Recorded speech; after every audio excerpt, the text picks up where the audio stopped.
अस्सलाम वालेकुम। एक दफ़ा फिर से आपको खुशामदीद कहते हैं और अब बात करेंगे दुनिया भर में सबसे ज़्यादा खेले जाने वाले गेम की, यानी कि फ़ुटबॉल। और फ़ुटबॉल जिसे 200 प्लस कंट्रीज़ खेलती हैं और इसका एक फेम जो होता है पूरी दुनिया में बरकरार रहता है। मुख्तलिफ लीग्स और जो वर्ल्ड कप होता है तो उसका एक अलग ही चार्म होता है। आज सियालकोट में जब हमने विज़िट किया तो ऐसा पॉसिबल ही नहीं हो सकता कि फ़ुटबॉल के वाले से बात ना की जाए, क्योंकि दुनिया भर से फ़ुटबॉल यहाँ से जाता है और सियालकोट को एक अलग मकाम हासिल है, क्योंकि इसके जो फ़ुटबॉल बनाए हुए फ़ुटबॉल है वो वर्ल्ड कप में भी यूज़ होते हैं।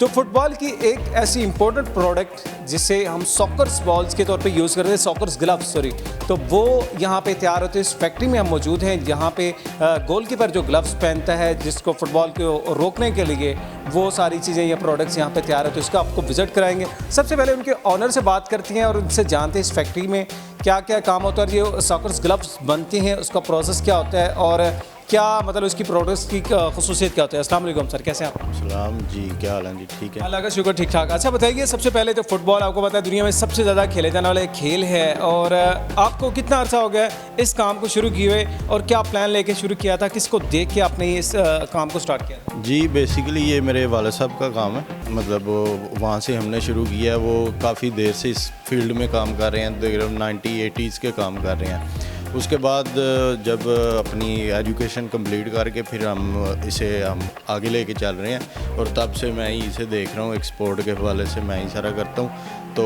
इधर हम फुटबॉल ग्लव्स पर जो गोलकीपर ग्लव्स हैं वो उसकी प्रोडक्शन वगैरह हम आपको दिखाते हैं, वो कर रहे हैं। हमारी सिर्फ एक ही रेंज है, हम सिर्फ गोलकीपर ग्लव्स बना रहे हैं और वो मैं अच्छा, जैसे फुटबॉल खेला बहुत ज़्यादा जाता है तो इसी तरह ज़ाहिर है उसकी जो ग्लव्स हैं उसकी भी बहुत ज़्यादा डिमांड होती है। तो उस अकेली डिमांड को पूरी करने के लिए पूरा यूनिट लगा हुआ है और यहाँ पे काम कर रहे हैं। वर्कर्स भी मौजूद होते हैं। आजकल कोविड-19 की वजह से कुछ वर्किंग की जो टाइमिंग है वो शॉर्ट कर गया, लेकिन हमारे साथ ऑनर मौजूद हैं। विज़िट करेंगे इनके साथ और इसकी जो प्रोडक्ट की उसकी तैयारी, उसकी क्वालिटी और उसकी जो खसूसियत है उसके हवाले से भी जानेंगे।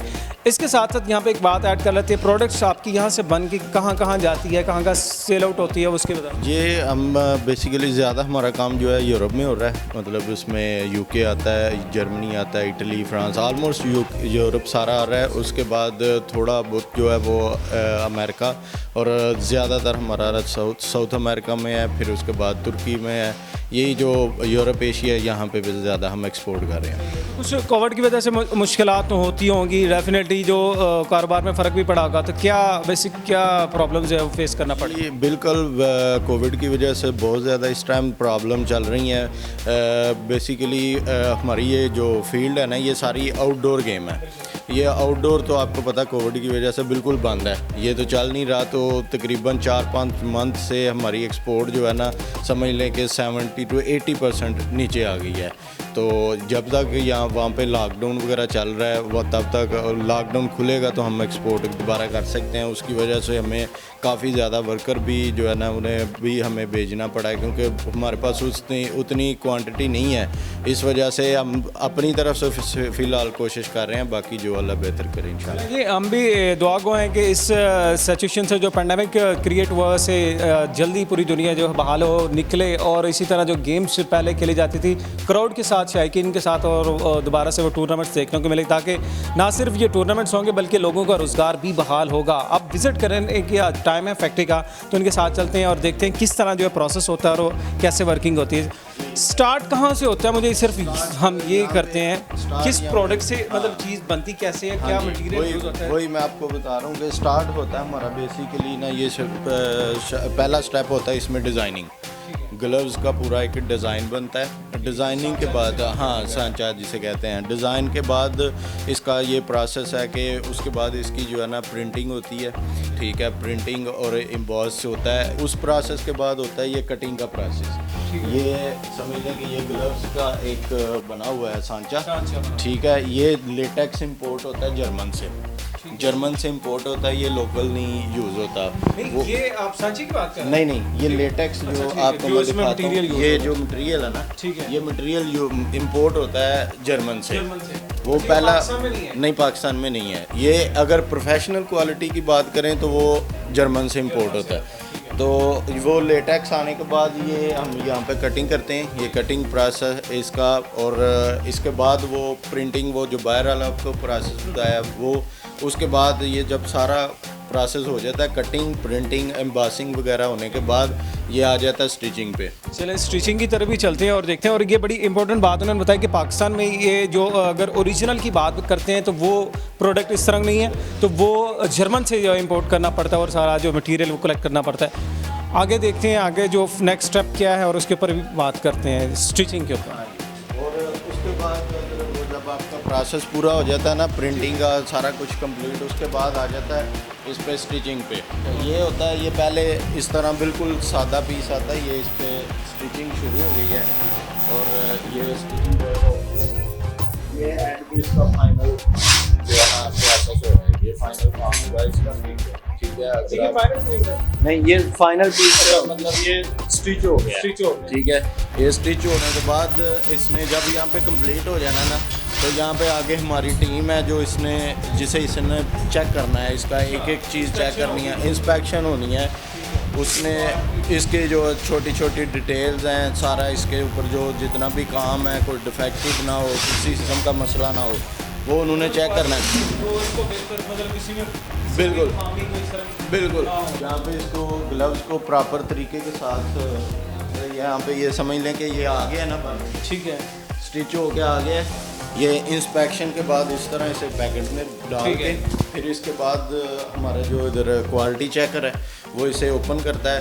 ओपन करके इसे वॉश करना होता है, इसमें कोई गंदगी ना चली जाए, इसमें कोई किसी किस्म का भी आगे ना प्रॉब्लम ना जाए, जिससे कस्टमर जो है ना, ऑफ कोर्स आप अगर आप इतनी महंगी चीज़ ले रहे हैं तो आप उसकी क्वालिटी पे पहले से ज़्यादा इसके बाद ये जब कंप्लीट होता है उसके बाद ये बैग्स में प्रॉपर तरीके इस तरह ये बैग्स में पैक होता है।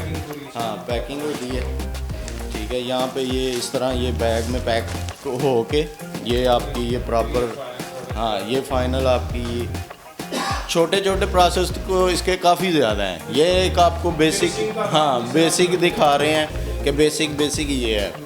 छोटे छोटे अगर आप देखें तो आपको तो तकरीबन 3-4 घंटे चाहिए पूरा। हम पूरे ग्लव्स की बात कर लेते हैं, उसकी तैयारी स्टार्ट से लेकर एंड तक मुकम्मल होने में कितना टाइम लगता है, कितनी ये होगा? बेसिकली ग्लव्स का जो गोलकीपर ग्लव्स का ना, ये एक हाथ का काम नहीं है, ये आपका 15 से 16 हाथों में काम जाता है। इसमें 15 से 16 हाथों में ये काम होता है। ये पहले नंबर पे ये इसकी प्रिंटिंग होगी, डिज़ाइनिंग होगी फर्स्ट अप। डिज़ाइनिंग के बाद इसके पॉजिटिव वगैरह सारा निकल के प्रिंटिंग होगी। प्रिंटिंग के बाद इसकी एम्बॉसिंग होगी। एम्बॉसिंग के बाद ये हर प्रोसेस का अलग-अलग बंदे काम करते हैं। एम्बॉसिंग के बाद ये आएगा कटिंग पे। एक इसकी कटिंग होती है प्रिंटिंग वाली जगह पे, एक कटिंग होती है जो आपको वो दिखाई है। कटिंग के बाद इसका काम आता है स्टिचिंग पे। स्टिचिंग के बाद इसका काम आना है फाइनल एक स्टिच होता है उस पर। उसके बाद इसका इंस्पेक्शन का काम है। इसने पहले चेक होना है, इसकी थ्रेडिंग वगैरह होनी है, सारी हर चीज़ उन्होंने, और उसके बाद इसकी वॉशिंग होनी है, फिर इसकी पैकिंग होनी है। उसके बाद ये फाइनल जब कंप्लीट होता है तो ये बॉक्स में बड़ी तफसील के साथ उन्होंने डिटेल के साथ सारी चीज़ें बता दी हैं। और डेफिनेटली जो उन्होंने बात की है कि क्वालिटी के ऊपर कोई समझौता नहीं किया जा सकता। और ज़ाहिर है जब आपने पाकिस्तान को रिप्रेजेंट करना था, दुनिया भर में आपका माल जाना होता है, आपका ये सामान जाना होता है, जिसकी वजह से हम लोग मशहूर हैं, फेमस हैं, और उसके ऊपर डेफिनेटली हमें कोई समझौता करना भी नहीं चाहिए। और यही खसूसियत है, यही पहचान है। एक पूरे जो ग्लव्स की प्रोसेस के वाले से जो तैयारी थी वो हमने आपको बताई। फाइनल में मैं ये चाहूँगा कि आप पैगाम, कोई मैसेज, अगर आप बीइंग स्पोर्ट्स इंडस्ट्री से मुंसलिक होने के नाते क्या पैगाम देना चाहेंगे गवर्नमेंट से, हुकूमत से, या इस गेम से रिलेटेड जो भी पर्सन है? जी, गेम के रिलेटेड ये मैं पैगाम देना चाहता हूँ कि बेसिकली ये देखें, आप भी आएँ, आप भी देख रहे हैं सियालकोट सिटी एक्सपोर्ट सिटी है, और फुटबॉल के लिहाज से यहाँ पे मतलब काफ़ी अच्छी मकदार में काम हो रहा है।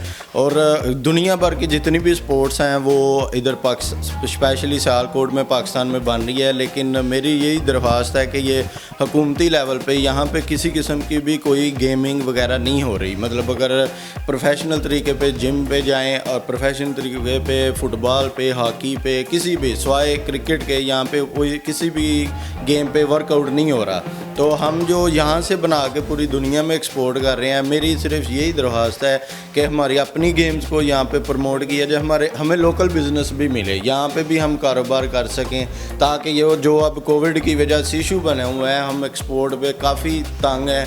यहाँ जो मज़दूर तबका है वो बिल्कुल अभी एक्सपोर्ट बंद, तो वो भी बेरोज़गार।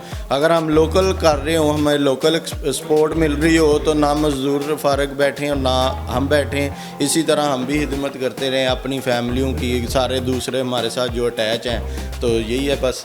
तो अल्लाह खैर रखे। बहुत अच्छा लगा आपसे बात करके। और पॉइंट की बात मैं आपको बताता हूँ, यहाँ पे इन्होंने बड़ी इंपॉर्टेंट बात की लास्ट में, जो मैं लाजमी तौर पे बात करूँगा उसके, कि पाकिस्तान से बन के पूरी दुनिया में जाता है यहाँ से जितना भी सामान है। और अनफॉर्चुनेटली पाकिस्तान में सिर्फ क्रिकेट को जो है बहुत ज़्यादा प्रमोट किया जाता है, खेले जाते हैं। और ख़ास तौर पे सियालकोट की मैं बात करता हूँ, यहाँ हर तरह की गेम्स की प्रोडक्ट्स बनती हैं, लेकिन सियालकोट में भी हमें क्रिकेट ही खेलने को मिलती है, नज़र आती है, देखने को मिलती है। यहाँ से प्लेयर्स क्रिकेट के निकलते हैं। इन्होंने बड़ी अच्छी बात की है कि अगर हुकूमत यहाँ पे जितनी प्रोडक्ट्स तैयार होती रही है, इनकी फैसिलिटीज़, ग्राउंड, इस तरह के जिम्नेजियम और इसी तरह की दीगर फैसिलिटीज़, इस तरह के क्लब्स वगैरह बना दें, ताकि यहाँ पे भी जो हम यूरोप को कल्चर को प्रमोट कर रहे हैं, जो यूरोप के खिलाड़ियों को तैयार कर रहे हैं, वो यहाँ के अगर हमारे लोकल खिलाड़ी पाकिस्तानी जो हैं वो तैयार होंगे, वो भी दुनिया भर में नाम रोशन करेंगे, जिस तरह ये प्रोडक्ट्स हमारी नाम रोशन करें।